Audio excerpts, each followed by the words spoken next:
Welcome to Construction Tutor. Today we are diving deep into Module 7, which is all about making the system work.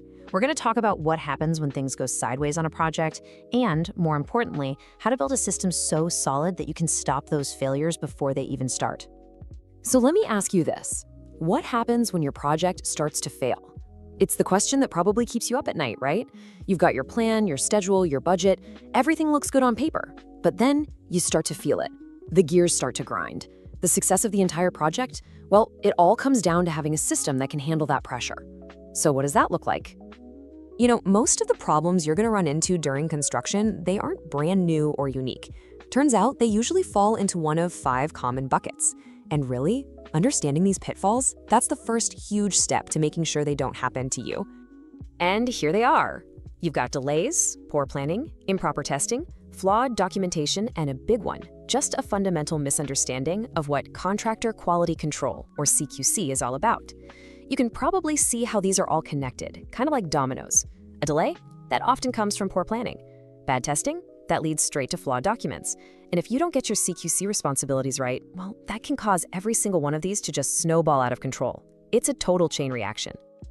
This quote really hits the nail on the head. It's so important. Flawed documentation isn't just about messy paperwork. It's a massive breakdown that can lead to super expensive claims and put both the contractor and the government in a really bad spot, legally speaking. Think about it. That paperwork is the only proof that the work was done right. Without it, you're flying blind in the middle of a legal storm. Okay, so when these problems aren't getting fixed out in the field, what happens next? Well, the government doesn't just sit back and cross its fingers. Oh no, it has a whole toolkit, a powerful set of tools laid out right there in the contract to make sure things get done right. And they usually don't just go from 0 to 100. It's an escalation. It starts pretty simple, with written warnings. If that doesn't get your attention, they can demand corrective actions, like telling you to rip out deficient work and replace it. Then comes the financial pressure. They might start withholding payments. If it gets really bad, they can stop the work completely. And the final step, terminating the contract. The bottom line here is that ignoring a problem is only going to make things a whole lot worse. Now, 2 key documents you absolutely need to know about are the cure notice and the show cause notice. A cure notice is like a warning shot. It says, hey, you have a specific problem and we're giving you 10 days to fix it. A show cause notice, on the other hand, that is way more serious. That's when time is pretty much up and the government is saying, you need to give us one really, really good reason why we shouldn't terminate this contract for default right now. All right, enough theory. Let's get our boots on the ground and see how this all plays out in the real world. We're going to look at a couple of scenarios to see exactly where these systems break down and what you need to do about it. Okay, picture this. First case, a contractor is building a commissary.